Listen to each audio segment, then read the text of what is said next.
نحمده ونستعينه ونستغفره ونعوذ بالله من شرور أنفسنا ومن سيئات أعمالنا من يهده الله فلا مضل له ومن يضلل فلا هادي له وأشهد أن لا إله إلا الله وحده لا شريك له وأشهد أن محمدًا عبده ورسوله اللهم صل على محمد وعلى آل محمد كما صليت على إبراهيم وعلى آل إبراهيم إنك حميد مجيد اللهم بارك على محمد وعلى آل محمد كما باركت على إبراهيم وعلى آل إبراهيم إنك حميد مجيد رب اشرح لي صدري ويسر لي أمري واحلل عقدة من لساني يفقهوا قولي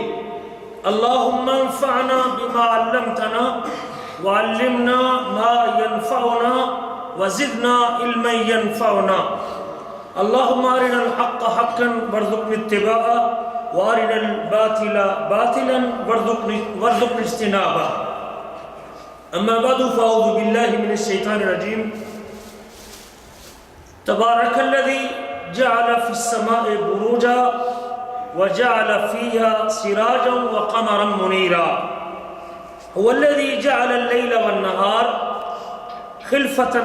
لمن أراد أن يذكر أو أراد شكورا تمام قسم کی تعریفات اللہ مالک الملک کے لیے جس نے مجھے اور آپ کو زندگی کی نعمت سے نوازا ہے. اس زندگی کو سعادت مند بنانے کے لیے،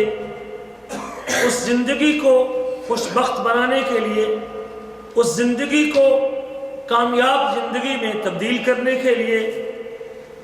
اس زندگی کو خوشیوں سے بھرنے کے لیے اور اس زندگی کو منور کرنے کے لیے ہمیں آخری نبی، آخری رسول، آخری رہبر اور آخری ہادی حضرت محمد رسول اللہ صلی اللہ علیہ وسلم کا امتی اور آپ صلی اللہ علیہ وسلم کی شریعت کا تابعدار ہونے کی توفیق دی ہے. یہ اللہ کی بہت بڑی نعمت ہے کہ آپ ایک ایسی شریعت کے تابعدار ہیں اور ایک ایسے مذہب کے پاسدار ہیں اور ایک ایسے دین کے ماننے والے ہیں جو اس دنیا کا آخری دین ہے، جس کے بعد کوئی دین نہیں ہے. اللہ فرماتے ہیں ان الدین عند اللہ الاسلام. اللہ تعالیٰ کے ہاں اگر کوئی دین قابل قبول ہے، اگر کسی دین پر چل کر نجات ممکن ہے، اگر کوئی دین میری اور آپ کی سرخری کا باعث بن سکتا ہے، اگر کسی دین پر چلنے سے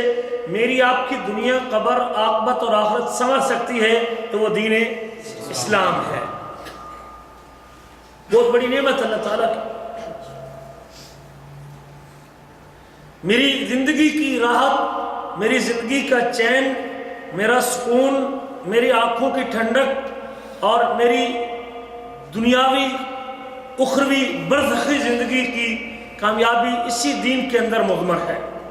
جس قدر میں اس دین کی گہرائی میں جاتا جاؤں گا اور اس کو سیکھنے میں آگے بڑھتا جاؤں گا، اس کی معرفت اور پہچان حاصل کرتا جاؤں گا، میں اپنی زندگی سے لطف اندوز ہوتا جاؤں گا. جس قدر ہم دین سے دور ہوتے جائیں گے،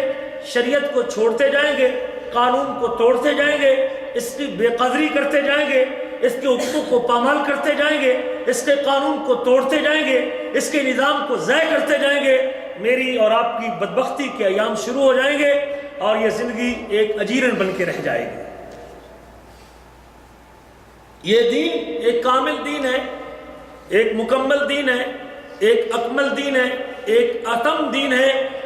جو کسی اضافے کا بھی متحمل نہیں ہے اور کسی کمی کی گنجائش بھی اس کے اندر موجود نہیں ہے. اللہ نے اس کو مکمل کیا ہے. اللہ تعالیٰ نے مجھے اور آپ کو جہاں یہ بہترین دین دیا ہے، اس نعمت کا شکریہ ادا کرنے کے لیے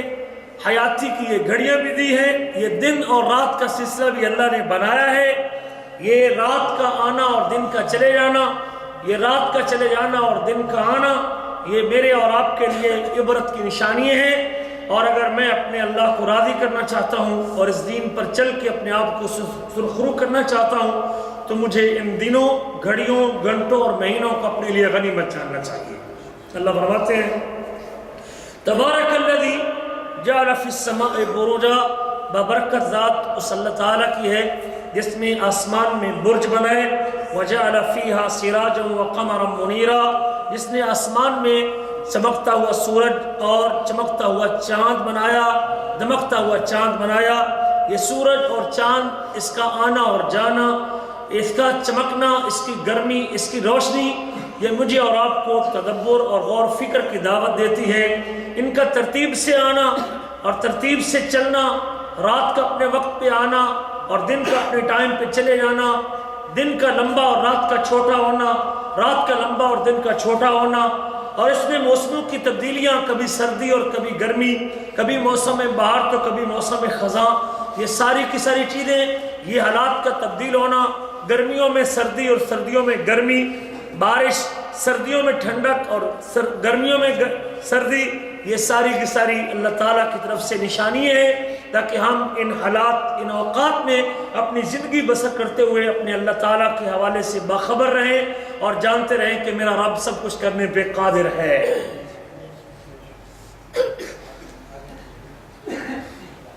اللہ وہ ذات ہے هو الذی جعل اللیل والنہار، جس نے دن اور رات کو بنایا ہے، ایک دوسرے کے پیچھے آنے والی، رات کے بعد دن اور دن کے بعد رات، یہ کیوں ایک دوسرے کے پیچھے آتی ہیں؟ لمن اراد ان یذکر او اراد شکورا، یہ اس بندے کے لیے عبرت ہے اور اس بندے کے لیے یہ بہترین غنیمت ہے جو شکریہ ادا کرنا چاہتا ہے یا جو نصیحت حاصل کرنا چاہتا ہے، اپنے آپ کو سمجھانے کے لیے، لائن پہ لانے کے لیے، صراط مستقیم پہ چلانے کے لیے، گناہوں کو چھوڑنے کے لیے۔ ان اللہ کی نشانیوں کو دیکھ کے آپ ان گھڑیوں کو، ان اوقات کو، ان لمحات کو قیمتی بناتے ہوئے، رب کا شکریہ ادا کرتے ہوئے اور اللہ تعالیٰ کے پیغام کی طرف لوٹنے کے لیے ان کو نصیحت بناتے ہوئے اور ان سے عبرت حاصل کرتے ہوئے، اگر آپ اپنے آپ کو سنوارنا چاہتے ہیں تو یہ بہترین نشانی ہے اپنے آپ کو سنوارنے اور بنانے کی۔ یہ بھی یاد رکھیں ان دنوں، گھنٹوں، گھڑیوں، مہینوں میں سے سال کے 12 مہینے، ان کا بنانے والا بھی کون ہے؟ اللہ ہے۔ اور مہینوں میں ہفتوں کی تقسیم، ہفتوں میں دنوں کی تقسیم، مہینوں کو مہینوں پر فضیلت، رمضان کو عظمت والا بنایا تو اس کی مرضی ہے، اس کا قانون ہے۔ جس گھڑی، جس وقت کو اللہ نے فضیلت والا، مقام والا، درجے والا، عظمت والا بنایا ہے، وہ اللہ ہی بنا سکتا ہے یا اللہ کا رسول اس کے بارے میں خبر دے سکتا ہے۔ ہم اپنی مرضی سے ان اوقات میں سے کسی وقت کو اور کسی گھڑی کو اپنی طرف سے فضیلت، مقام اور درجہ عطا نہیں کر سکتے۔ جس طرح یہ گھڑیاں گزرتی ہیں، یہ ایام بیت جاتے ہیں، یہ سال چلے جاتے ہیں، جو آدمی ان کے گزرنے کو، ان کے چلے جانے کو اپنے لیے باعث عبرت سمجھتا ہے، وہ اپنی زندگی میں توبہ کرنے کے لیے بھی سوچتا ہے، جس کو پتہ ہے کہ شاید مجھے اگلا سانس نصیب ہوگی کہ نہیں ہوگا، شاید کہ زندگی کا اگلا سال مجھے ملے گا کہ نہیں ملے گا، شاید اگلا مہینہ میں دیکھوں گا کہ نہیں دیکھوں گا، شاید اگلا ہفتہ میری قسمت میں ہے کہ نہیں ہے، وہ فوراً گناہوں سے بریک لگاتا ہے، اپنے آپ پہ ضبط کرتا ہے، پچھلی زندگی پہ غور کرتا ہے، پچھلی حیاتی پہ تدبر کرتا ہے، اپنے آپ کو کنٹرول کرتا ہے، اپنے اللہ کا تابعدار کرتا ہے اور اپنے آپ کو اپنے رب کی طرف لوٹا کر توبہ کر کے اپنے اللہ کو راضی کر کے اپنی زندگی کو آسان بنا لیتا ہے۔ اس کی نعمتوں کے اوپر پھر صبح و شام شکریہ ادا کرتا ہے کہ اللہ تیرا شکر ہے کہ تو نے مجھے اپنی نعمتوں کی قدر کرنے کی توفیق نصیب فرمائی ہے۔ یہ بھی یاد رکھیں، جس طرح کسی مہینے کی فضیلت ہم اپنی مرضی سے مقرر نہیں کر سکتے، کسی مہینے کی عظمت اپنی مرضی سے بنا نہیں سکتے، کسی مہینے کو دوسرے مہینے پہ ہم عظمت والا قرار نہیں دے سکتے، کسی دن کو دوسرے دن پہ فوقیت اور برتری نہیں دے سکتے، کسی گھڑی کو دوسری گھڑی پہ عظمت والی قرار نہیں دے سکتے۔ یہ اللہ کا کام ہے یا رسول اللہ کا کام ہے، کیونکہ یہ شریعت ہے، نظام ہے اور قانون ہے، اور شریعت اللہ کی طرف سے آتی ہے، اللہ اس کو نازل کرتا ہے اور محمد کریم اس کو بیان کرتے ہیں۔ ہم اگر اس میں سے کسی ایک وقت، دن اور گھڑی کو اپنی طرف سے عظمت والا قرار دیں گے تو ہم شریعت کی حد توڑ بیٹھیں گے اور شریعت کا قانون توڑ کے اپنے آپ کو مجرم ٹھہرا لیں گے۔ اس کے برعکس دوسرا پہلو بھی آپ بھائیوں کو ذہن میں رہنا چاہیے، جس طرح ہم کسی مہینے کی عظمت کو بیان نہیں کر سکتے، اس کے مقابلے میں اللہ کی پیدا کردہ اوقات میں سے، رب ذوالجلال کی بنائی ہوئی گھڑیوں میں سے، اللہ تعالیٰ کے دیے ہوئے دنوں میں سے، رب ذوالجلال کے عطا کردہ مہینوں میں سے کسی مہینے کو، کسی دن کو، کسی گھڑی کو، کسی مخلوق کو، کسی انسان کو، کسی حیوان کو، کسی آواز کو، کسی چیز کو، کسی دیکھی جانے والی چیز کو یا کسی سنی جانے والی چیز کو ہم اپنی طرف سے منحوس، بدبخت بھی قرار۔ اگر آپ اللہ کی مخلوق میں سے کسی رنگ کو، کسی کی شکل کو، کسی کی قباحت کو، کسی کے لنگڑا پن کو، کسی کے عیب کو، کسی کے چھوٹا پن کو، کسی کے بڑے پن کو، کسی کی ذات کو، کسی کی برادری کو، کسی کی آواز کو، کسی کے جملے کو، کسی انسان کو یا کسی حیوان کو یا کسی پرندے کو یا کسی جانور کو یا کسی بھی مخلوق میں سے کسی چیز کو، اوقات، گھڑیوں میں سے یا مکانوں میں سے یا جگہوں میں سے ہم کسی جگہوں کو اپنی طرف سے بدبخت قرار نہیں دے سکتے اور اس سے برا شگون بھی لے نہیں سکتے۔ اگر آپ کسی گھڑی اور مہینے کو اپنی طرف سے بدبخت ٹھہرائیں گے، منحوس ٹھہرائیں گے، اپنے نقصان کا اسے ذریعہ سمجھیں گے اور اپنے نفع نقصان میں اسے مؤثر سمجھیں گے، تو پھر بھی آپ شریعت اپنی طرف سے بنا رہے ہیں اور اپنی طرف سے شریعت بنا کے اللہ تعالیٰ کے اوپر اپنا منہ کھول رہے ہیں اور اسی چیز کو دین قرار دے رہے ہیں جس کو اللہ نے شریعت قرار۔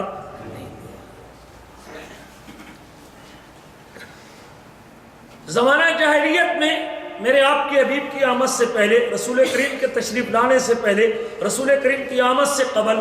زمانہ جاہلیت میں لوگ جب آسمانی تعلیمات سے روگردانی کر چکے تھے، دینی تعلیمات کو چھوڑ چکے تھے، جاہلیت کی طریقے میں ڈوبے ہوئے تھے، منمانا دین بنا چکے تھے، لوگ اپنی مرضی کے دلدادہ تھے، جو ان کے من میں آتا تھا وہ کرنے کو تیار تھے، لوگوں کے اندر ایسے اعتقادات بھی پھیل چکے تھے اور لوگ ایسی چیزوں کو اپنی طرف سے شریعت قرار دے چکے تھے جس کو اللہ تعالیٰ نے شریعت قرار نہیں دیا تھا۔ یہ بڑے افسوس کے ساتھ کہنا پڑتا ہے کہ جاہلیت کی وہ چیزیں جس کی اسلام نے نفی کی تھی، جس کا اسلام نے رد کیا تھا، جس کا اللہ کے رسول صلی اللہ علیہ وسلم نے جس سے منع کیا تھا، پیارے پیغمبر نے اس کی نفی کی تھی، آج مسلمان ہونے کے باوجود، کلمہ پڑھنے کے باوجود، نبی کریم کا امتی ہونے کے باوجود، آپ کی رسالت کا دم بھرنے کے باوجود، آپ پر ایمان لانے کے باوجود، پھر بھی جاہلیت کی وہ چیزیں ابھی تک اس کے ذہن سے نکلی نہیں اور ابھی تک وہ برے اعتقادات مسلمان کی جان نہیں چھوڑ رہے۔ اس کی دو وجوہات، کچھ تو وہی جاہلیت کے نظریات ہمارے ساتھ لگے ہوئے ہیں، چونکہ ہم جس مذہب سے اسلام پہ آئے ہندو پاک کے لوگ، وہ مذہب ایسا اچھوتی مذہب ہے جو کبھی آواز کو، کبھی چیز کو، کسی چیز کو اس سے اپنے نفع نقصان کو جوڑتا ہے، خوبیاں دیکھ کے مختلف چیزوں کی پوجا شروع کر دیتا ہے، خامیاں دیکھ کے مختلف چیزوں کو اپنے نقصان کا باعث سمجھتا ہے۔ نقصان سے ڈر کی وجہ سے بھی ہندو مذہب کے لوگ کچھ چیزوں کو پوجتے ہیں اور نفع لینے کی وجہ سے بھی ہندو مذہب کے لوگ کچھ چیزوں کی عبادت کرتے ہیں۔ ہم چونکہ ہمارے وڈیرے اسی ماحول میں پلے اور بڑے ہیں، لیکن وہ جراثیم ابھی تک مکمل طور پہ مرے نہیں ہیں۔ ہم مسلمان ہو چکے ہیں، ہم کلمہ پڑھ چکے ہیں، دین اسلام کے دعوے دار ہو چکے ہیں، ہم اللہ اکبر، رسول کریم صلی اللہ علیہ وسلم کو اپنا رسول مانتے ہیں، قرآن کو آخری کتاب مانتے ہیں، لیکن وہ بدعقیدگی، وہ گندے نظریات، وہ برے خیالات، وہ برے گمان اور وہ جاہلیت کی وہ بری عادات ابھی تک ہمارا دامن نہیں چھوڑ رہی۔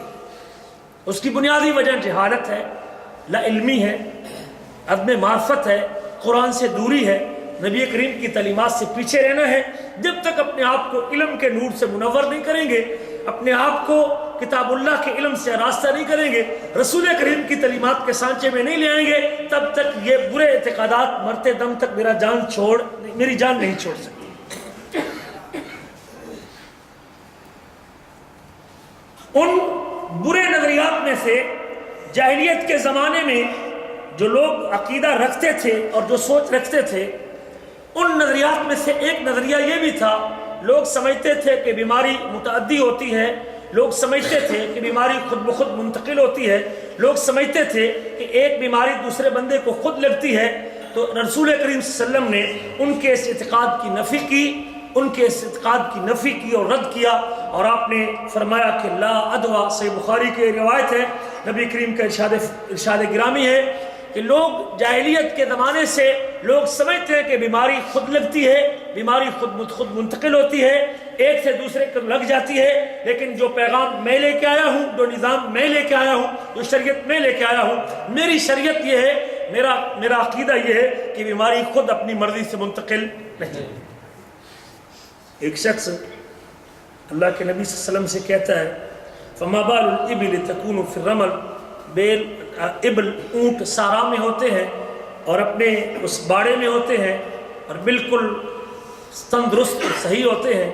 اور صحیح سالم ہوتے ہیں، بیماریوں سے پاک ہوتے ہیں، ایک خارش زدہ اونٹ دوسرے لوگوں کا یا دوسری پارٹی کا یا دوسرے ریوڑ کا وہ آتا اور ہمارے اونٹوں میں شامل ہو جاتا ہے اور وہ ان سارے اونٹوں کو بیمار کر دیتا ہے۔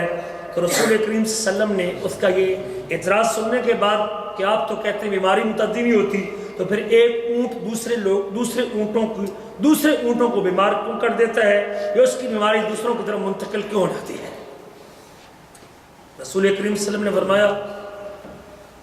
آپ نے فرمایا، سوال کیا فمن عادل اولا، اگر تو یہ سمجھتا ہے کہ بیماری اس اونٹ کے آنے کی وجہ سے لگی ہے، وہ خارش اس اونٹ کے آنے کی وجہ سے منتقل ہوئی ہے دوسرے اونٹوں میں، تو میرا سوال یہ ہے کہ پہلے اونٹ کو بیمار کس نے؟ اگر پہلے اونٹ کو بیمار کرنے والا اللہ ہے تو دوسرے اونٹ کی طرف بیماری کو منتقل کرنے والا بھی کون ہے؟ اللہ ہے۔ یہ تقدیر کا معاملہ ہے، بیماری کا منتقل ہونا، نفع نقصان کا مالک ہونا، یہ تدبیر کا معاملہ ہے، اور اس کائنات میں معاملات کو تدبیر کرنے والا کون ہے؟ اللہ ہے۔ اگر تقدیر میں بیماری لکھی ہے تو بیماری دینے والا اللہ ہے، تقدیر میں شفا لکھی ہے تو شفا دینے والا اللہ ہے۔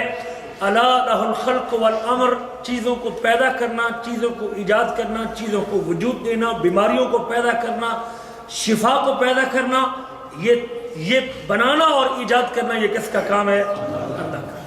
کنٹرول کرنا، حالات پہ کنٹرول کرنا، پانیوں پہ کنٹرول کرنا، ہواؤں پہ کنٹرول کرنا، فضاؤں پہ کنٹرول کرنا، بیماریوں پہ کنٹرول کرنا، سورج پہ کنٹرول کرنا، واللہ چاند پہ کنٹرول کرنا، دن پہ کنٹرول کرنا، رات پہ کنٹرول کرنا، اندھیرے پہ کنٹرول کرنا، پانیوں پہ کنٹرول کرنا، یہ پوری کائنات میں سارے نظام کو کنٹرول کرنے والا کون ہے؟ اللہ ہے۔ اگر آپ کا یہ عقیدہ ہے تو اس عقیدے کے ہوتے ہوئے کبھی کوئی شخص اس عقیدے کا مالک بھی ہو تو وہ یہ نظریہ نہیں رکھے گا کہ بیماری خود اپنی مرضی سے مکمل منتقل ہوتی ہے۔ آپ نے نفی کر دی۔ جس طرح اس کو پہلے اونٹ کو بیمار کرنے والا اللہ ہے، اس بیماری کو منتقل کرنے والا بھی کون ہے؟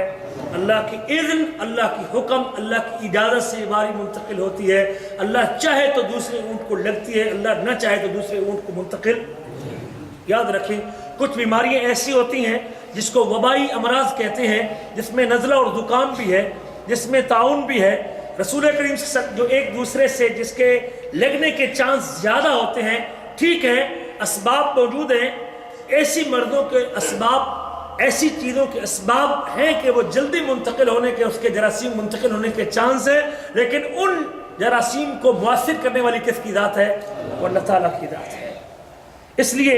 چند ایسی بیماریوں کے بارے میں رسول کریم نے منع، آپ نے فرمایا بھی ہے کہ اگر کسی جگہ پہ طاعون پھیلا ہوا ہو یا کوڑی کی مرض پھیل چکی ہو تو ایسے علاقے میں تندرست اور صحیح سالم آدمی کو اس علاقے کی طرف سفر کرنا نہیں چاہیے، اسباب سے بچنا چاہیے۔ لیکن اگر چلا بھی گیا ہے تو اس بیماری کا منتقل ہونا کس کے حکم سے ہوگا؟ لیکن اسباب، احتیاط کا تقاضا یہ ہے، اللہ تعالیٰ نبی کریم نے فرمایا احتیاط کا تقاضا یہ ہے کہ کم از کم ایسے اسباب بھی اختیار نہ کیے جائیں جس کی وجہ سے بیماری منتقل ہوتی ہے۔ گھر میں 10 افراد ہیں، ایک کو زکام لگتا ہے، 2 کو لگتا ہے، 3 کو لگتا ہے، لیکن باقی 5 کو یا 7 کو نہیں لگتا، اس کا کیا مطلب ہے کہ بیماری کے منتقل ہونے کا اختیار کس کے پاس ہے؟ اللہ کے پاس۔ تو آپ صلی اللہ علیہ وسلم نے بھی ایسی بیماریاں جو وبائی مرضیں ہوتی ہیں، ہوا کے ذریعے منتقل ہوتی ہیں، جس کے دوسرے کی طرف منتقل ہونے کے جراثیم زیادہ متعدی ہوتے ہیں، تو اللہ کے رسول صلی اللہ علیہ وسلم نے اگرچہ ان علاقوں میں جانے سے منع کیا ہے اور طاعون کے علاقے والے لوگوں کو دوسری طرف جانے سے روکا ہے،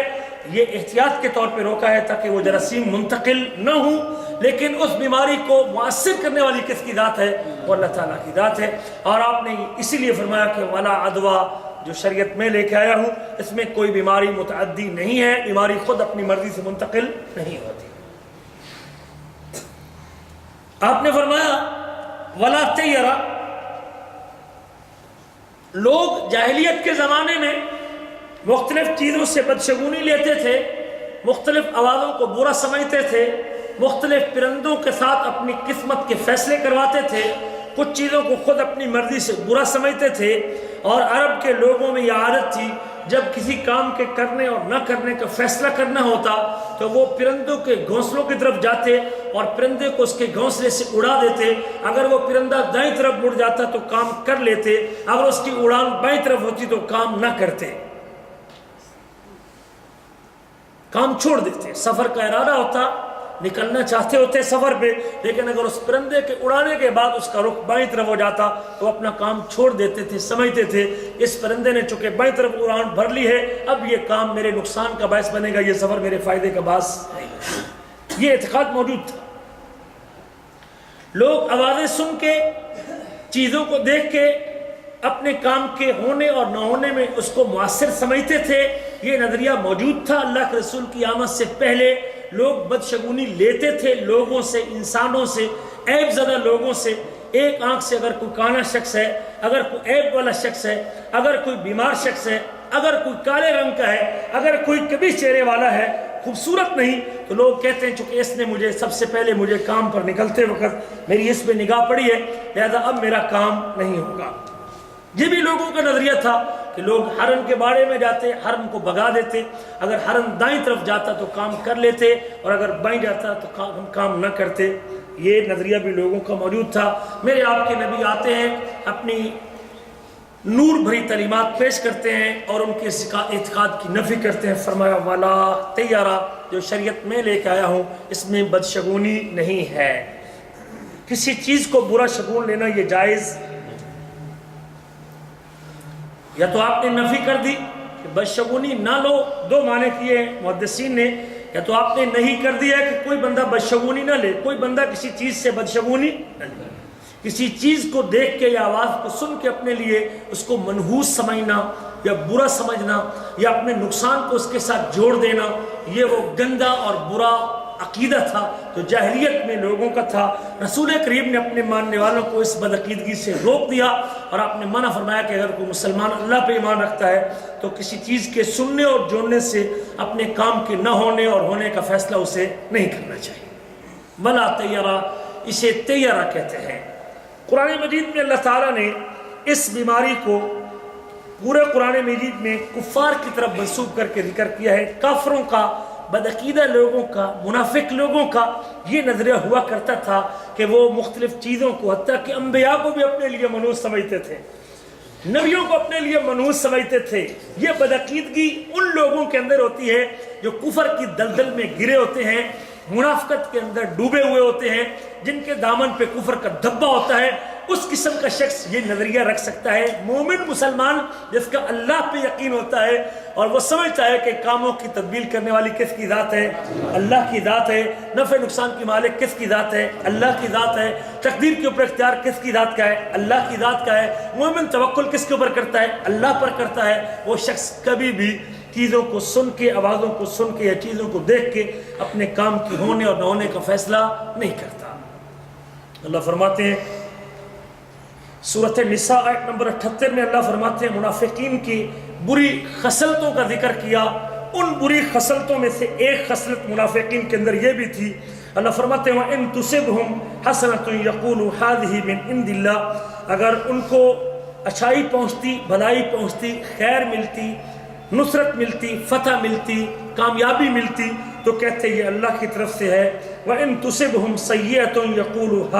هَذِهِ مِنْ عِنْدِكَ، اگر ان کو کوئی برائی ملتی، کوئی نقصان ہوتا، جو تدبیر کی ہوتی وہ تدبیر ناکام ہو جاتی، ناکامی سے ہم کنار ہوتے تو تو آگے سے کہتے کہ ہذہ من عندک، یہ اللہ کے نبی یہ آپ کی طرف سے ہے. وما اصابک من حسنۃ فمن اللہ، اللہ جواب میں کہتے ہیں وما اصابک من حسنۃ فمن اللہ، جو آپ کو اچھائی ملی ہے، کامیابی ملی ہے، نصرت ملی ہے، فتح ملی ہے، وہ اللہ کی طرف سے ہے. وما اصابک من سیئۃ فمن نفسک، اور اگر آپ کو کوئی برائی ملی ہے تو وہ آپ کے نفس کی طرف سے ہے، آپ کے نفس کی طرف. اس میں کوئی شک نہیں کہ وہ اس برائی میں ہمارا نفس کا عمل دخل ہوتا ہے، ہمارا نفس اس کا سبب بنتا ہے، لیکن اس کو مؤثر بنانے والا اور اس کی اجازت دینے والی کس کی ذات ہے؟ بے شک میں سبب بنوں، لیکن مالک الملک میں اگر نہ چاہے تو پھر بھی وہ کام ہو سکتا. بعض اوقات آپ دیکھتے ہیں کہ بندہ روڈ سے گزرنے لگتا ہے، اس کو گاڑی نظر نہیں آتی، لیکن اچانک سے دوسرا شخص اس کو دھکا دیتا ہے، اور دھکا دے کے اس کو سائڈ پہ کر دیتا ہے. اس کا مطلب ہے اسے کوئی پتہ نہیں تھا گاڑی میرے اوپر چڑھنے والی ہے، اللہ دوسرے بندے کو بھیج کے اس کو دھکا دلوا کے سائڈ پہ کر دیتے ہیں، جو کہ اللہ تعالیٰ ابھی تک اس کو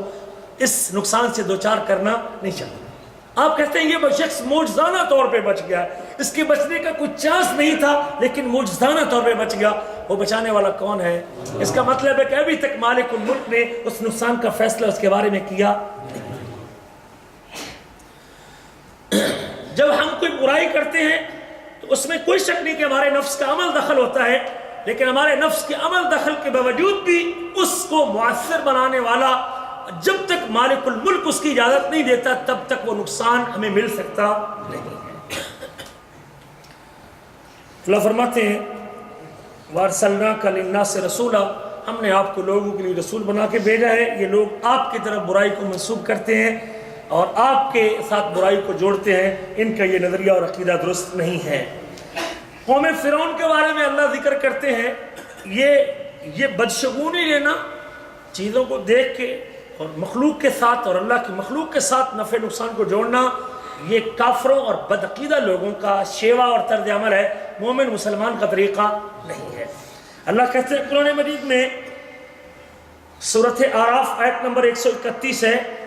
فَإِذَا جَاءَتْهُمُ الْحَسَنَةُ قَالُوا لَنَا هَٰذِهِ، جب ان کو بھلائی ملتی ہے، اچھائی ملتی ہے، جب ان کے پاس خیر آتی ہے، نیکی آتی ہے، تو کہتے ہیں یہ ہمارے لیے ہے. وَإِن تُصِبْهُمْ سَيِّئَةٌ يَطَّيَّرُوا بِمُوسَىٰ، اور اگر ان کو کوئی برائی ملتی ہے تو کہتے ہیں یہ موسیٰ علیہ السلام کی نحوست کا نتیجہ ہے کہ ہمارا یہ نقصان ہو گیا ہے.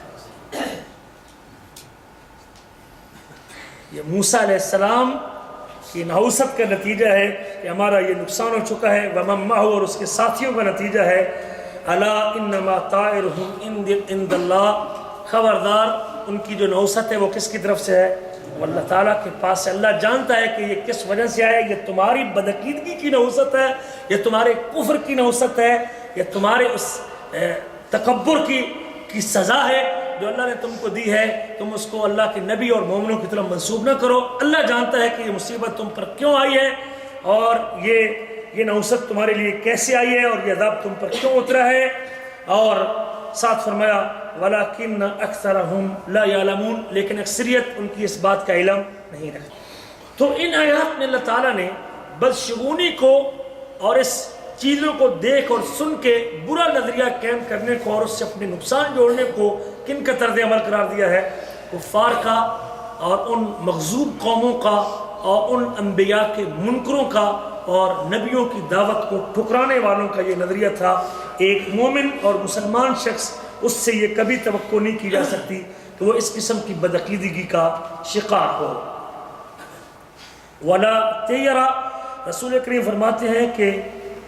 میری شریعت میں کوئی چیز بری نہیں ہے. اور آج ہمارے معاشرے میں بھی اس کی بے شمار مثالیں موجود ہیں. لوگ جب دیکھتے ہیں کہ کالی بلی آگے سے گزر جائے گی تو اس وقت وہ لائن کراس کرنے کو تیار نہیں ہوتے، وہیں سے واپس پلٹ جاتے ہیں. لوگوں کا یہ بھی نظریہ ہے، گھر سے نکلیں گے اور پیچھے سے اگر کسی نے آواز دے دی تو لوگ کہیں پیچھے چکے اس نے مجھے آواز دے دی، اب میرا کام نہیں ہوگا. لوگ یہ بھی سمجھتے ہیں کہ الو کی آواز یہ منحوس آواز ہوتی ہے. رسول کریم کا ارشاد گرامی اسی حدیث میں آپ کے تیسرے لفظ یہ ہے ولا ہامہ، ولا ہامہ، اور کوئی پرندہ بھی منحوس نہیں ہے. اور اس پرندے کی تفسیر میں الو بوما ذکر کیا گیا، جس کو عربی میں بوما بھی کہتے ہیں، اس سے مراد الو ہے۔ لوگ یہ بھی سمجھتے ہیں کہ شاید مردوں کی کھوپڑی ہیں، وہ پرندوں کی شکل اختیار کر کے گھروں میں آتی ہے اور آ کے آوازیں لگاتی ہیں اور آ کے پیغام دیتی ہیں، تو وہ منحوس اور اس کو لوگ برا خیال کرتے ہیں۔ اللہ کے رسول نے جاہلیت کے اندر پائے جانے والے اس عقیدے کی بھی نفی کی کہ میری شریعت میں کوئی پرندہ منحوس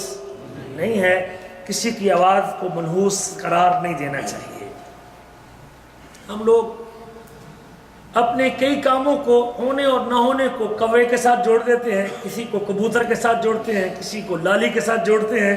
مختلف پرندوں کے ساتھ ہمارے اعتقادات جڑے ہوئے ہیں۔ کوا اگر کائیں کائیں کرے گا تو مہمان آ رہا ہوتا ہے، دائیں تلوے میں خارش ہو تو پیسے آ رہے ہوتے ہیں، بائیں تلوے میں خارش ہو تو نقصان ہو رہا، پیسے نکل رہے ہوتے ہیں۔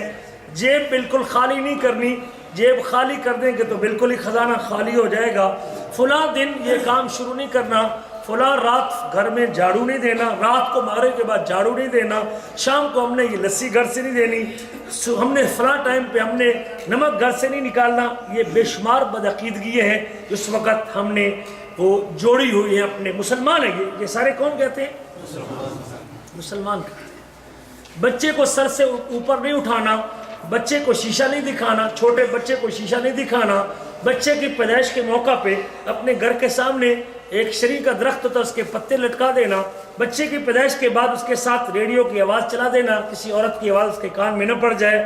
اگر کسی عورت کی آواز پڑ گئی تو کہیں بچے کی موت کا سبب نہ بن جائے۔ یہ بے شمار بدعقیدگیاں ہیں جو ہم نے آوازوں کے ساتھ جوڑی ہوئی ہیں اور آج مسلمان اسے کر رہا ہے۔ کاش کہ اسے اپنے نبی کا فرمان یاد ہوتا۔ اللہ کے رسول فرماتے ہیں وَلَا تَيَّرَا، میری شریعت میں بدشگونی۔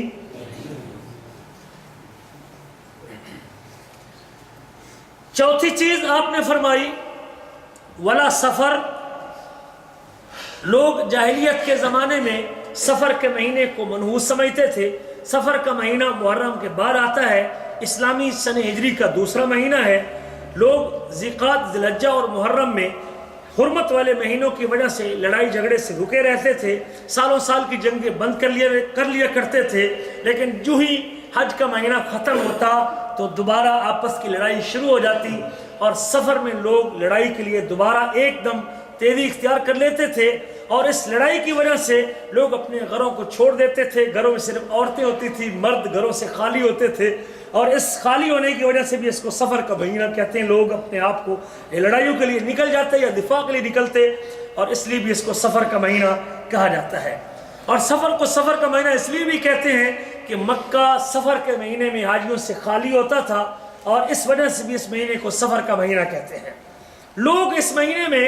چونکہ 3 مہینے بڑے رکے ہوتے تھے، بڑے پابند ہوتے تھے اللہ کے قانون کے اور شریعت کے، اور وہ کوئی حرام کام نہیں کرتے تھے، ظلم اور زیادتی نہیں کرتے تھے۔ جو ہی سفر کا مہینہ شروع ہوتا تو لوٹ کھسوٹ شروع ہو جاتی، قافلوں کو لوٹا جاتا، حتیٰ کہ اگر کوئی قافلہ مال و متاع کے ساتھ سفر کر رہا ہوتا لوگ اس کی جیبیں خالی کر لیتے اور اس کا خزانہ اور اس کے پاس جو مال ہوتا وہ بالکل اس کو خالی یاد چھوڑ دیتے، اور اس لیے بھی اس کو کہتے ہیں کہ لوگ چونکہ قافلوں کو خالی چھوڑ دیتے تھے اس لیے بھی اس کو سفر کا مہینہ کہتے ہیں۔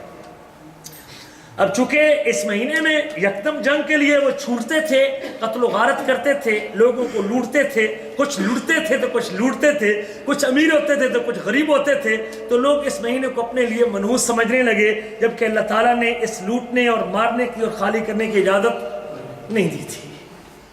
اب لوگ جاہلیت کے زمانے میں اس مہینے کو بھی منحوس سمجھنے لگے، حتیٰ کہ 2 حوالے سے شریعت میں آتا ہے کہ 2 قسم کی خرابیاں موجود تھیں۔ کچھ لوگ تو اس مہینے کو آگے پیچھے کر دیتے تھے، کبھی محرم کی جگہ پہ سفر اور کبھی سفر کی جگہ پہ محرم، اس کو آگے پیچھے کر کے بھی اس مہینے کے حوالے سے بدعقیدگی کا شکار تھا۔ اللہ فرماتے ہیں انما النسیء زیادۃ فی الکفر، جو مہینوں کی جگہ تبدیل کرتا ہے وہ کفر میں اور زیادہ آگے بڑھتا ہے، اور وہ شخص گمراہ ہے جو مہینوں کو اپنی جگہ سے تبدیل کرتا ہے۔ ایک گمراہی تو یہ تھی کہ لوگ اس مہینے کو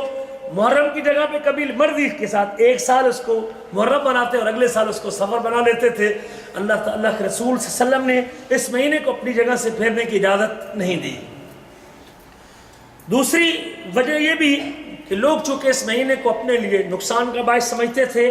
اور اپنے سمجھتے تھے کہ کوئی کاروبار سفر میں کریں گے تو وہ ناکام ہو جائے گا، لوگ شادی کے قائل نہیں تھے، لوگ کام شروع نہیں کرتے تھے، لوگ دکان شروع نہیں کرتے تھے، لوگ اپنی زندگی کا کوئی کام بھی اس مہینے کی سفر کے مہینے میں شروع کرنا معیوب سمجھتے تھے اور اس کو اپنے نقصان میں مؤثر سمجھتے تھے۔ میرے آپ کے نبی فرماتے ہیں کہ جو تعلیمات میں لے کے آیا ہوں، میری تعلیمات میں سفر کا مہینہ منحوس، اور وہ بدعقیدگی آج تک مسلمانوں میں موجود ہے۔ جاہلیت کی وہ برے نظریات ابھی تک وہ جراثیم ختم نہیں ہوئے۔ ہم آج تک مسلمان سفر کے مہینے کو کام کاروبار کے لیے مناسب نہیں سمجھتے، جبکہ اللہ کے رسول نے اس سے روکا اور منع کیا ہے کسی شخص کو سفر کے مہینے کو اپنے لیے منحوس نہیں۔ ہم مختلف عادات کو 13 کے ہندسے کو 3 کے ہندسے کو 3 کانے ہوتے ہیں، یہ کس نے کا 3 کانے ہوتے ہیں؟ 10 کے ہندسے کو وہ بدبخت جو رافضی ہے وہ صحابہ اکرام عشرہ مبشرہ کو بدنام کر 4 کے لفظ کو، چونکہ 4 خلفاء ہیں ابو بکر عثمان و علی، ان 4 کے لفظ کو یہ بعض رافضیوں نے یہ بدعقیدگی مسلمانوں کے اندر پھیلائی ہیں، یا بعض جگہوں کو اپنے لیے برا خیال کرنا اور اس سے بعض عددوں کو 13 کے ہندسے کو، بلکہ یورپ میں چلے جائیں تو بلڈنگوں میں 13 نمبر منزل ہی ختم کر دی ان لوگوں نے، 13 نمبر بلاک بھی نہیں ملتا، 13 کا حصہ یہ لوگ اپنے لیے منحوس سمجھتے ہیں۔ اس لیے 13 نمبر کو، 13ویں سیٹ کو، 13ویں منزل کو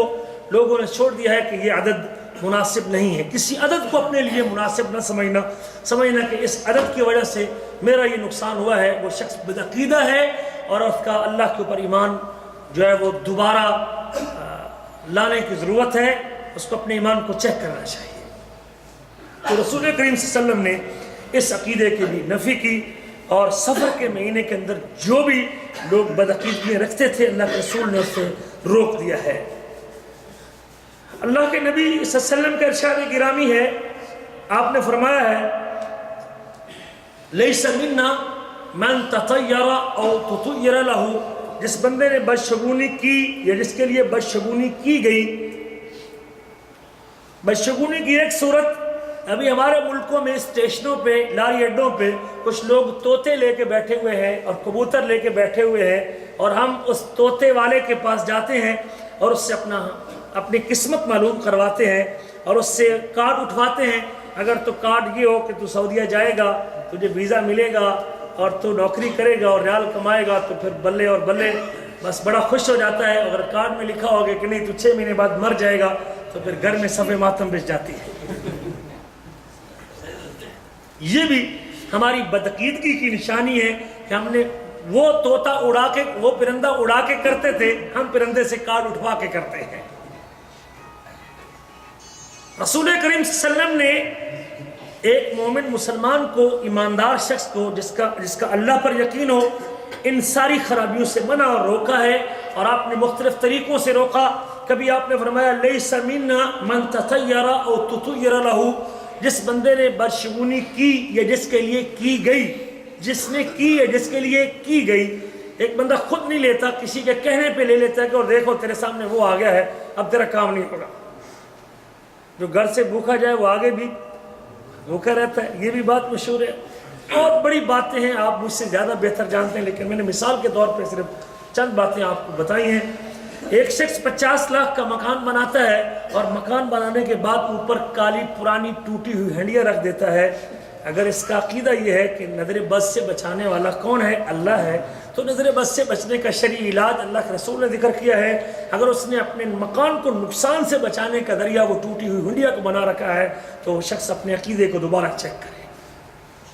50 لاکھ کی گاڑی خریدتا ہے اور گاڑی خریدنے کے بعد اس کے اوپر کالی پٹیاں باندھ دیتا ہے۔ گاڑی خریدنے کے بعد پرانا جوتا چمڑے کا وہ گاڑی کے سامنے باندھ کے، یہ مسلمان ہیں جنہیں دیکھ کے شرمائے یہود۔ اقبال نے کہا تھا وضع میں تم نصارہ ہو تو تمدن میں حنود، یہ مسلمان ہیں جنہیں دیکھ کے شرمائے یہود۔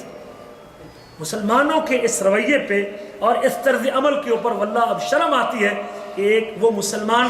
جس کے عقیدے کی اللہ کے رسول نے صفائی کی تھی، جس نے مسلمان کو اللہ کے رسول نے مورتیوں، پتھروں اور قبروں سے ہٹا کے اپنے مالک کے ساتھ جوڑا تھا، توحید ربوبیت کو جن کے ذہنوں میں پکا کیا تھا، توحید الوہیت کو جن کے ذہنوں میں اجاگر کیا تھا، ناموں اور صفتوں کو بر ایمان کو زندہ کیا تھا، آج وہ مسلمان دوبارہ اپنی اسی جاہلیت کے طرز عمل کو اختیار کر چکا ہے۔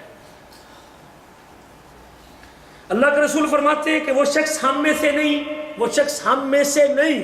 لیس منا، اس کا ہم سے کوئی تعلق نہیں، ہمارے گروپ کا آدمی نہیں، ہمارے اسلام سے اس کا کوئی تعلق نہیں، لیس منا، وہ ہم میں سے نہیں ہے۔ امام احمد بن حنبل کہتے ہیں کہ جس حدیث کے اندر بھی لیس منا کا لفظ ہے، اس کا مطلب ہے کہ وہ ہماری امت میں سے نہیں ہے۔ من تطیر، جس نے بدشگونی کی یا جس کے لیے بدشگونی کی گئی، من تکہنا، جس نے کسی کاہن اور نجومی کے پاس کہانت کی، جس نے کہانت کی، کہانت کہتے ہیں کہ آپ کوئی ٹیوا لگاتے ہیں، آپ نے کوئی تکہ لگایا یا اندازہ لگایا، آپ کے پاس کوئی شخص آیا کہ میرا 100 ریال کا نوٹ گم ہو گیا ہے، کسی نے ایسے آگے سے تکہ لگا کے کہ لگتا ہے کہ اس کے پاس ہوگا، اور جب پتہ لگا کہ وہ واقعی اسی کے پاس تھا، آپ نے کہا کہ یار اس نے بڑا اچھا کام کیا، اس نے مجھے بات بتا دی ہے۔ اگر آپ نے فرمایا یہ ٹیوا لگانے والا اور تکہ لگانے والا، غیب کی خبر اپنی طرف سے بغیر علم کے بتانے والا، یہ شخص،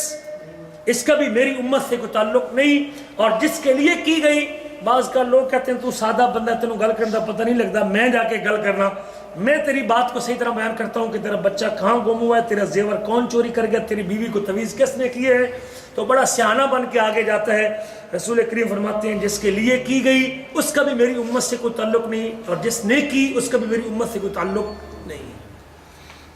فرمایا او تسحر او تسحر لہو، جس نے جادو کیا یا جس کے لیے جادو کروایا گیا، دونوں کا میری امت سے کوئی تعلق نہیں ہے۔ اللہ کے رسول نے جس کام کے اوپر اپنی امت سے نکالنے کی دھمکی دی ہے، آج مسلمان اگر وہی کام کرے تو اس مسلمان کو اپنے عقیدے کو دوبارہ غور سے پڑھنا اور دیکھنا چاہیے۔ رسول کریم کا ارشاد گرامی ہے، مسند احمد کی روایت ہے، آپ فرماتے ہیں من ردت الطیرۃ عن حاجتہ فقد اشرک، اس بندے کو بدشگونی نے اس کے کام سے ہٹا دیا، بدشگونی کو اس کے کام سے ہٹا دیا، کام کرنے جا رہا تھا اور وہ چیز دیکھ کے سن کے اپنے کام سے واپس آ گیا، اس نے اللہ کے ساتھ شرک کیا، اس نے اللہ کے ساتھ شرک کیا ہے، اس نے اللہ کے ساتھ شرک کیا ہے۔ جب بھی بندہ کسی مسلمان کے لیے یہ زیبا نہیں، اور آپ نے ایک روایت کے الفاظ الطیرۃ شرکن، الطیرۃ شرکن، الطیرۃ شرکن، یہ بدشگونی شرک ہے، شرک ہے اور شرک ہے، اور یہ آدمی کے گندے عقیدے کی نشانی ہے۔ اور خاص طور پہ وہ شخص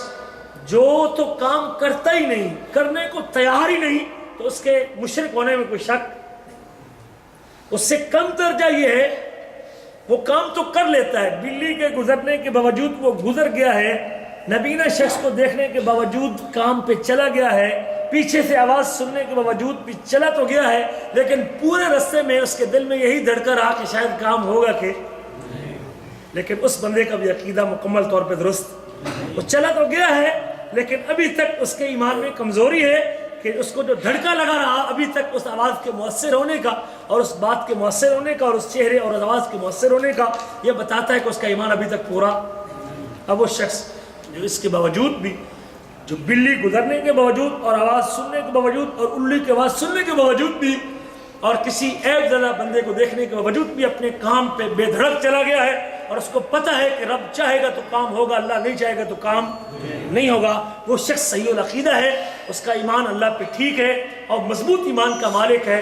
اور یہی انسان کی کامیابی کا راز ہے۔ نبی کریم صلی اللہ علیہ وسلم صلح حدیبیہ کے موقع پہ جب آپ حدیبیہ کے صبح 6 ہجری میں مکہ کے پڑوس میں حرم کی حدود پہ تھے، حضرت زید بن خالد جوہنی کہتے ہیں کہ رسول کریم صلی اللہ علیہ وسلم نے صبح کی نماز کے بعد، اور یہ وہ صبح تھی جس سے پہلے بارش ہو چکی تھی، آسمان سے بارش برس چکی تھی، بارش ہونے کے بعد رسول کریم صلی اللہ علیہ وسلم جب سلام پھیرنے کے بعد نماز سے پلٹے، آپ نے فرمایا اور آپ متوجہ ہوئے، هل تدرون ماذا قال ربکم، کیا تم کو علم ہے کہ تمہارے رب نے آج کیا کہا ہے، کیا تم کو معلوم ہے کہ تمہارے رب نے آج کیا کہا ہے؟ قالوا اللہ ورسولہ عالم، صحابہ جواب دیتے ہیں کہ اللہ کے رسول اللہ بہتر جانتا ہے، یا آپ بہتر جانتے ہیں، اللہ خود عالم الغیب ہے اور اللہ تعالیٰ سے کوئی چیز چھپی نہیں ہے، اور آپ کے پاس اللہ کی وحی آتی ہے اور آپ اپنی وحی کی بنیاد پہ آپ علم رکھتے ہیں، ہمیں نہیں پتہ کہ اللہ نے کیا کہا ہے۔ قال اصبح من عبادی مؤمن بی وکافر، میرے بندوں میں سے کچھ بندوں نے میرے اوپر ایمان لاتے ہوئے آج صبح کی ہے، اور کچھ بندوں نے میرا کفر کرتے ہوئے آج صبح کی ہے۔ آپ وضاحت کرتے ہیں اس بات کی، فرمایا فَأَمَّا مَنْ قَالَ مُطِرْنَا بِفَضْلِ اللَّهِ وَرَحْمَتِهِ، آپ میں سے جس نے یہ کہا کہ آج گزشتہ رات جو بارش ہوئی ہے وہ اللہ کے فضل سے ہوئی ہے، اللہ کی رحمت سے ہوئی ہے، اللہ کا کرم ہے کہ بارش ہوئی ہے، وہ شخص ہے فَذَلِكَ مُؤْمِنٌ بِي وَكَافِرٌ بِالْكَوَاكِبِ، یہ مجھ پر ایمان لانے والا ہے اور ستاروں کا انکار کرنے والا ہے۔ لیکن وَأَمَّا مَنْ قَالَ بِنَوْعِ كَذَا، مگر تم میں سے جس نے یہ کہا کہ فلاں ستارے کے آگے ہونے سے اور فلاں ستارے کے پیچھے ہونے سے یہ بارش ستاروں کی وجہ سے ہوئی ہے اور اس لیے میم برسا ہے، فرمایا فَذَلِكَ كَافِرٌ بِي وَمُؤْمِنٌ بِالْكَوَاكِبِ، یہ شخص میرا انکار کرنے والا ہے اور ستاروں پر ایمان رکھنے والا ہے۔ اللہ کے رسول صلی اللہ علیہ وسلم نے اتنے سے جملے کے اوپر بھی جس نے بارش کے نہ ہونے اور ہونے کو ستاروں سے جوڑا، اللہ کے رسول اس کو کفر کے ساتھ تعبیر کرتے ہیں کہ یہ اللہ کے اوپر ایمان ختم ہے اور وہ ستاروں کے اوپر ایمان لانے والا ہے۔ رسول کریم صلی اللہ علیہ وسلم کا یہ بھی ارشاد گرامی ہے، آپ فرماتے ہیں اربع فی امتی من امر الجاہلیہ، میری امت کے 4 کام وہ جاہلیت کے کاموں میں سے ہے۔ فرمایا سب سے پہلا اور جس کو میری امت چھوڑے گی نہیں، چمٹی رہے گی ان کاموں کو، یہ بھی آپ نے خبر دی۔ فرمایا الفخر فی الاحساب، حسب نسب پہ فخر کرنا، برادری پہ فخر کرنا، میں فلاں آدمی ہوں، میرا فلاں خاندان ہے، تو جانتا نہیں میں کون ہوں، انہوں نہیں پتا میں کون ہوں، ڈوگر چودھری ہیں، جاٹ چٹھا چیمہ فلاں خان پٹھان، تو یہ نہیں پتا میں کون ہوں۔ اپنی برادری پہ فخر ظاہر کرنا اور دوسرے کو کمتر سمجھنا، دوسرے کو حقیر سمجھنا۔ لیکن کچھ ایسے لوگ بھی تھے جو خاندان قریش کے تھے، لیکن جب حضرت بلال کو بلاتے تو سیدنا بلال کہہ کے بلاتے تھے، اپنے آپ کو اس قدر، اس کے باوجود کہ ابو بکر عمر تھے جن کے جیبوں میں جنت کے ٹکٹ تھے، خاندان قریش کے تھے، لیکن اللہ اکبر کبیرہ جب بلاتے بلال کو، غلام کو بلاتے تو سیدنا بلال کہہ کے بلاتے تھے۔ اور آج ہم برادری کے بت میں ایسے آگے نکل گئے ہیں کہ ہم مشرک برادری کے بندے کو رشتہ دینے کو تیار ہوتے ہیں، لیکن غیر قوم کے موحد بندے کو بیٹی اور بیٹے کا رشتہ دینے کو تیار، یہ بت ہے جس کو ہم پالتے ہیں۔ یاد رکھیں اللہ کے رسول نے فرمایا 4 کام میری امت میں جاہلیت کے کاموں میں سے ایک، حسب نسب پہ فخر کرنا، نسب میں تان کرنا، کمی ہے نا تو فلاں برادری کا ہے نا، نسب پہ تان کر، تھوڑی نسل ہی میں دی، نسب پہ تان کرنا، کسی کے نسب کو برا کہنا، والاستسقاء بالنجوم، ستاروں سے بارش طلب کرنا، والنیاحت، اور میت کے مرنے کے بعد نواخوانی کرنا، یہ جاہلیت کا کام ہے جو میری امت کے لوگ کریں گے۔ اور آپ نے فرمایا کہ اگر نوحہ کرنے والی عورت توبہ نہیں کرتی تو اللہ اکبر کبیرہ، الناحیۃ اذا لم تتب قبل موتها، مرنے سے پہلے اس کو توبہ کی توفیق نہ ملی تو پھر اس کو گندک کا لباس پہنایا جائے گا، خارش کا لباس اس کو قیامت کے دن پہنایا جائے گا۔ اور آپ نے یہ بھی فرمایا المیت یعذب فی قبرہ بما نیح علیہ، میت کے اوپر جو نوحہ کیا جاتا ہے اس کی وجہ سے اس کو قبر میں عذاب ہوتا ہے۔ اگر آپ کی برادری کے لوگ اور آپ کے خاندان کے لوگ مرنے کے بعد بین کرتے ہیں اور نوحہ خوانی کرتے ہیں اور لمبے لمبے لوگوں کے نسب گنتے ہیں کہ تو نے کچھ نہیں دیکھا اور تو نے تیری جوانی میں چلا گیا اور تیرے بچے ابھی یتیم ہو گئے،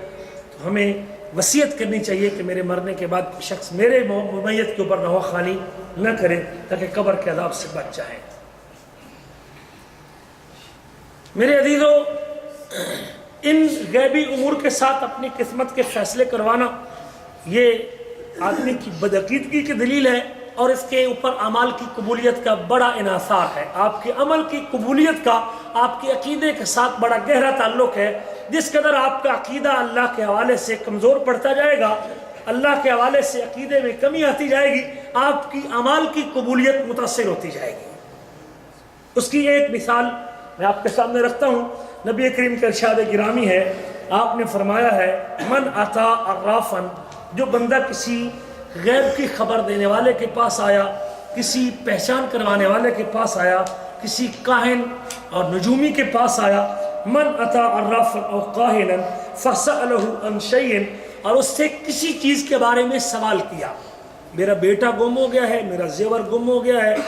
میرا یہ نقصان ہو چکا ہے، مجھے بتا کہ یہ نقصان کس نے کیا ہے، میرے گھر میں تویز کس نے ڈالے ہیں، میرا یہ رشتہ میں اپنے بہن اور بیٹے کا کرنے والا ہوں، یہ ٹھیک رہے گا کہ نہیں رہے گا؟ کسی غیبی امر کے بارے میں جب کسی نجومی کے پاس، کسی طوطے والے کے پاس، اور کسی کتاب دیکھنے والے کے پاس، اور کسی حساب کرنے والے کے پاس، خواہ وہ مولوی مسلمان دیندار کیوں نہ ہو، کسی ایسے بندے کے پاس جا کے سوال کرتا ہے، اپنے حبیب کا ارشاد سنتے جائیے اور اپنے رویے پہ نظر ثانی کرتے جائیے۔ فرمایا لم تقبل لہ صلاۃ 40 یوما، 40 دن تک اس کی نماز قبول نہیں کی جاتی۔ صرف پوچھتا ہے بس۔ فرمایا اللہ کے نبی صلی اللہ علیہ وسلم نے اگر وہ پوچھنے کے بعد اس کی تصدیق کرتا ہے کہ اس نے جو کہا سچ کہا ہے، اس نے یہ کہا کہ میرا بیٹا لاہور داتا دربار پہ گھوم رہا ہے اور واقعی مجھ سے وہاں سے مل گیا ہے، اور یہ اس کے کہنے کی وجہ سے اس نے جو بتایا ہے وہ سچ بتایا ہے، اگر اس کے نظریے کی تائید کرتا ہے اور اس کی تصدیق کرتا ہے، فقد کفر بما انزل علی محمد صلی اللہ علیہ وسلم، اس نے محمد کریم پر نازل شدہ دین کا انکار کر دیا۔ عالم الغیب کس کی ذات ہے؟ صرف اللہ کی ذات ہے، اللہ کے علاوہ کوئی شخص غیب کا علم نہیں رکھتا۔ بات کر رہا تھا کہ اعمال کی قبولیت کے لیے عقیدے کی درستی کا بڑا عمل دخل ہے۔ اللہ کے رسول صلی اللہ علیہ وسلم کے پاس 10 آدمی آئے، آپ نے 9 کی بیعت لی اور 10ویں کی بیعت نہیں لی گی۔ کیوں نہیں لی؟ کہ اس کے گلے میں کیا لٹک رہا تھا؟ تعویذ لٹک رہا تھا۔ جیسے آپ کا عقیدہ خراب ہوتا جائے گا، حتیٰ کہ جب پکا ٹھکا شرک عقیدے میں آ جائے گا، پھر انسان کی کوئی نیکی بھی قابل قبول۔ اللہ نے فرمایا اپنے نبی سے وَلَقَدْ أُوحِيَ إِلَيْكَ وَإِلَى الَّذِينَ مِن قَبْلِكَ، ہم نے آپ کی طرف بھی وحی کی اور آپ سے پہلے نبیوں کی طرف بھی یہی پیغام بھیجا، لَإِنْ أَشْرَكْتَ لَيَحْبَطَنَّ عَمَلُكَ، اگر آپ بھی شرک کر بیٹھیں گے تو آپ کا عمل بھی برباد ہو جائے گا۔ اللہ کہتے ہیں 18 نبیوں کا نام لینے کے بعد لَوْ أَشْرَكُوا لَحَبِطَ عَنْهُمْ مَا كَانُوا يَعْمَلُونَ، اگر یہ شرک کر بیٹھیں گے تو ان کے اعمال بھی برباد اور غارت ہو جائیں گے۔ عقیدے میں تھوڑی خرابی ہے تو 40 دن تک نماز قبول نہیں ہے، عقیدے میں بڑی خرابی ہے تو دین کا انکار ہے، اور اگر شرک کا دھبا لگ گیا ہے دامن پہ تو پھر کوئی نیکی بھی قابل قبول نہیں ہے، کوئی نیکی بھی قابل قبول نہیں ہے اگر آدمی کے دامن پہ شرک کا دھبا لگا ہوا ہے۔ تو خاص طور پہ ان ایام میں اور ان حالات میں مجھے اور آپ کو اپنے عقیدے کے اوپر غور کرنا اور اس کی اصلاح کرنا، اس کے اوپر سوچنا، یہ میری اور آپ کی اہم ذمہ داری بنتی ہے۔ ہم سمجھیں اللہ کی توحید کو۔ یہ نظریہ بدشگونی کا نظریہ، دنوں کے ساتھ کام کے ہونے اور نہ ہونے کا نظریہ، مہینے کو منحوس کہنے کا نظریہ، میرے عزیزو یہ وہ برا نظریہ ہے جو 4 اعتبار سے اللہ کی توحید کے برعکس ہے۔ پہلی صورت یا پہلی جہت یہ ہے، اگر آپ سمجھتے ہیں کہ اس مہینے وقت اور گھڑی کا اور اس چیز کا اور اس آواز کا میرے نقصان کے اندر تاثیر ہے اور اس کی وجہ سے ہوا ہے، تو معاملات کو تدبیر کرنے والا کون ہے؟ اللہ ہے۔ توحید ربوبیت کی قسموں میں سے اور توحید ربوبیت کے تقاضوں میں سے ایک تقاضا یہ ہے کہ اللہ کے علاوہ کوئی اس کائنات میں تدبیر کرنے والا نہیں ہے۔ الا لہ الخلق والامر، خبردار کنٹرول بھی کس کا ہے؟ اللہ کا ہے، اور پیدا کرنا بھی کس کے حق ہے؟ اللہ کا حق ہے۔ من یدبر الامر، کیا اللہ کے علاوہ کوئی تدبیر کرنے والا ہے؟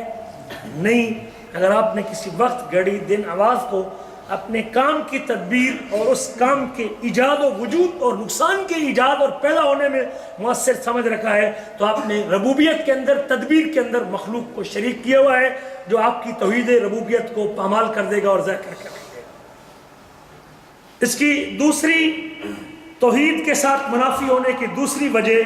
اور دوسرا سبب یہ بھی ہے، ایک مسلمان کا عقیدہ ہے کہ نفع اور نقصان کا مالک کون ہے؟ کون ہے؟ اللہ اپنے نبی کی زبانی سورۃ اعراف آیت نمبر 188 میں کہتے ہیں قُلْ لَا أَمْلِكُ لِنَفْسِي نَفْعًا وَلَا ضَرًّا۔ محمد کریم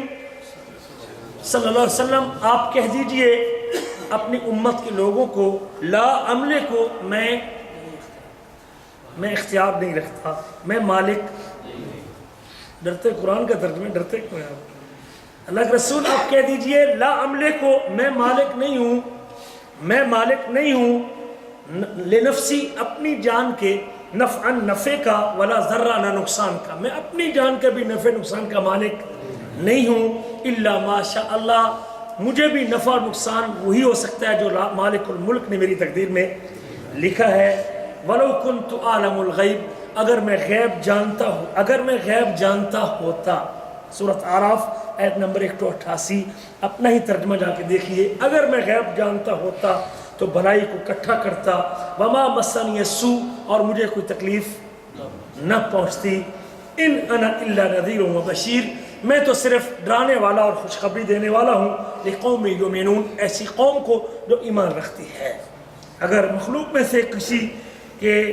ہاتھ میں نفع اور نقصان کا اختیار ہوتا تو میرے آپ کے نبی کے پاس ہوتا، لیکن اللہ نے اس نبی کے بارے میں بھی کہہ دیا کہ حضور آپ اپنی زبانی کہہ دیں. کل شاید میں اگر کہوں کہ رسول نقصان نہیں دے سکتا تو لوگ کہیں گے اللہ کہہ رہا، رسول تو نہیں کہہ رہا کہ میں نقصان نہیں دے سکتا یا میں نفع نہیں دے سکتا. اللہ کہتے ہیں الفاظ میرے ہیں، کلام میری ہے، وہی میری ہے، زبان آپ کی، انداز آپ کا ہے. آپ اپنی زبانی اپنی امت کو سمجھا دیجئے کہ میں اپنی جان کے نفع نقصان کا مالک نہیں ہوں. اور سورۃ جن میں اللہ کہتے ہیں کہ رسول کریم ان سے کہہ دیجئے میں تمہاری جان کے بھی نفع نقصان کا مالک. اللہ فرماتے ہیں اپنی کتاب میں اگر آپ ان لوگوں سے یہ پوچھئے سورۃ زمر میں کہ آسمان اور زمین کو کس نے پیدا کیا تو یہ کہہ اٹھیں گے کہ آسمان و زمین کو پیدا کرنے والا اللہ ہے. قُلْ أَفَرَأَيْتُم مَّا تَدْعُونَ مِن دُونِ اللَّهِ، اگر جن کو تم اللہ کے علاوہ پکارتے ہو، اگر اللہ تعالیٰ نے میرے ساتھ مجھے تکلیف دینے کا ارادہ کیا ہے تو کیا یہ مورتییں، یہ قبر والے اور یہ بت کیا میری طرف اللہ کی طرف سے آنے والی تکلیف کو ٹال سکتے ہیں؟ کوئی نہیں ٹال سکتا اللہ کی طرف سے آنے والی تکلیف کو. اور اللہ مجھ پہ رحمت کرے تو کیا اس رحمت کو روک سکتے ہیں؟ نہ اس رحمت کو روک سکتے ہیں، نہ اس تکلیف کو ہٹا سکتے ہیں. قل حسبی اللہ، محمد کریم آپ اعلان کر دیجئے مجھے میرا اللہ کے علاوہ مخلوق میں سے کوئی نفع نقصان کا ذاتی اختیار نہیں رکھتی. اللہ چاہے تو نقصان ہوگا، رب نہ چاہے تو نقصان. اللہ چاہے تو آگ کا کام جلانا اور راکھ کرنا ہے. لوگ چاہتے ہیں کہ آگ میں جلا دیا جائے لیکن مالک نہیں چاہتا تو اللہ تعالیٰ آگ ہی سے اس کو بچا لیتا ہے اور آگ کو گلزار بنا دیتا ہے. نبی چاہتا ہے کہ بیٹے کو ذبح کر کے 2 ٹکڑے کر دوں، اللہ چاہتا ہے کہ میں نے ذبح نہیں ہونا دینا. چھری کا کام کاٹنا ہے، رب چاہے تو چھری کاٹنے کا کام بھی چھوڑ دیتی ہے اور بتا دیتی ہے کہ وہی ہوتا ہے جو اللہ چاہتا ہے. نفع نقصان کا مالک اللہ ہے. اور اللہ تعالیٰ فرماتے ہیں وَلَا تَدْعُ مِن دُونِ اللَّهِ مَا لَا يَنفَعُكَ وَلَا يَضُرُّكَ، آپ اللہ کے علاوہ کسی ایسی ذات کو نہ پکارے جو تجھ کو نفع بھی نہیں دے سکتی نقصان بھی نہیں دے سکتی. فَإِن فَعَلْتَ فَإِنَّكَ إِذًا مِنَ الظَّالِمِينَ، اگر آپ ایسے کر لیں گے تو آپ کا شمار بھی ظالموں میں سے ہو جائے گا. نبی کریم کا ارشاد گرامی ہے، حدیث بڑی معروف ہے، اگر پوری امت تجھے نفع دینے پہ اکٹھی ہو جائے، مالک نے تیری تقدیر میں نفع نہیں لکھا تو ساری امت مل کے تجھے نفع نہیں دے سکتی. اگر پوری امت تجھے نقصان دینے پہ جمع ہو جائے اور مالک الملک نے تیری تقدیر میں نقصان نہیں لکھا تو وہ تجھے نقصان دے سکتی نہیں ہے. نفع نقصان کا مالک کون ہے؟ اللہ ہے. تو اس لیے اگر آپ نے چیزوں، مہینوں اور حیوانوں، پرندوں کے ساتھ اپنے نفع نقصان کو جوڑا ہوا ہے تو آپ کا توحید ربوبیت کے اوپر ایمان ڈیمیج ہو چکا ہے اور وہ کمزور ہو چکا ہے. آپ اللہ کے اس نفع اور نقصان کے اختیار میں آپ نے ان مخلوقات کو شامل کیا ہوا ہے جو توحید ربوبیت کے منافی ہے. آخری بات یاد رکھیں کہ تیسرا پہلو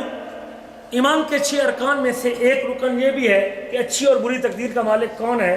اللہ ہے. اور یہ سارے لوگ ہم مسلمان اس بات کے اوپر متفق ہیں کہ اچھی اور بری تقدیر کا اگر مالک اللہ ہے تو پھر حیوانوں، پرندوں، جانوروں، آوازوں کے ساتھ، مہینوں اور دنوں کے ساتھ اپنے نفع اور جگہوں کے ساتھ اپنے نفع نقصان کو جوڑنا یہ تقدیر کے اوپر ایمان کے منافی ہے. اگر آپ کا تقدیر کے اوپر ایمان پکا ہے تو پھر آپ کو ان چیزوں سے ڈرنے کی ضرورت نہیں ہے. آخری بات یہ بھی توحید ربوبیت کی قسموں میں سے ایک قسم ہے. توحید ربوبیت کی قسموں میں سے ایک قسم ہے کہ اچھی بری تقدیر کا مالک کون ہے؟ ان اللہ علی کل شیء قدیر انا کل شیء خلقناه بقدر، ہم نے ہر چیز کو ایک اندازے کے ساتھ پیدا کیا ہے اور یہ اللہ کا فیصلہ ہے. اللہ تعالیٰ کی مرضی کے بغیر کچھ نہیں ہوتا. چوتھا پہلو عقیدہ توحید کے برعکس یا خلاف میری یہ صورتحال جو آج ہماری مسلمانوں کی ہے کہ یہ توکل کے منافی ہے.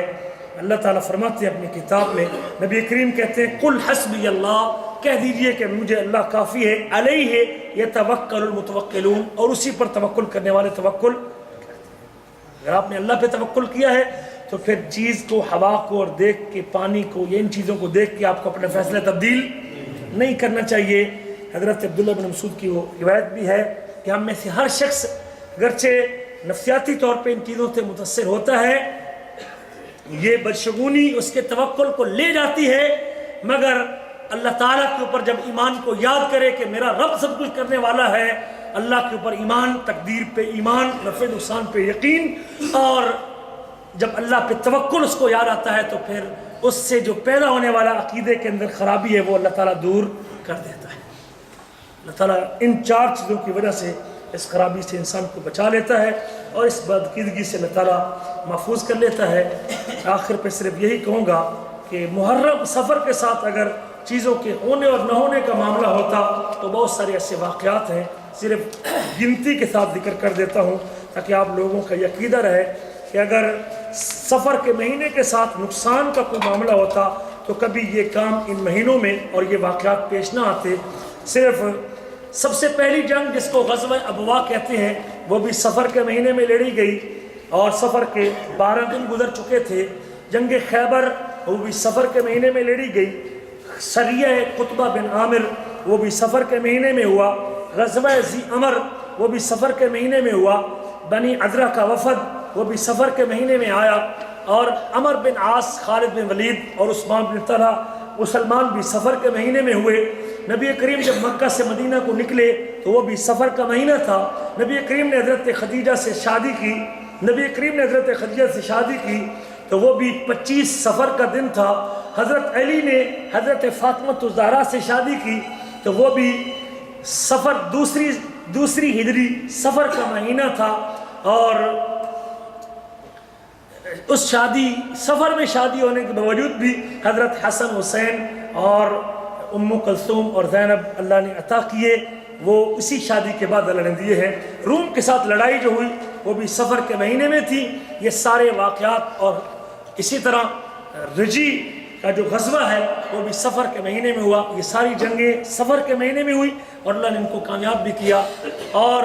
اگر نقصان تقدیر میں لکھا ہو تو پچھلے سال حج کے موقع پہ سینکڑوں لوگ حج کے مہینے میں فوت ہو گئے۔ رمضان کے مہینے میں کرین گیری اور کئی رمضان کے مہینے میں فوت ہوتے ہیں۔ تو اگر نفع اور نقصان مہینے اور گھڑیوں سے جڑا ہوتا تو شاید نیک مہینے میں کبھی کوئی بندہ نہ مرتا۔ تو یہ معاملہ تقدیر کے ساتھ، اور اللہ کے نے اگر تقدیر میں لکھا ہے تو اسی طرح ہوتا ہے۔ اللہ سے دعا ہے کہ اللہ تعالیٰ مجھے اور آپ کو اپنے عقیدے کو محفوظ کرنے کی توفیق نصیب فرمائے۔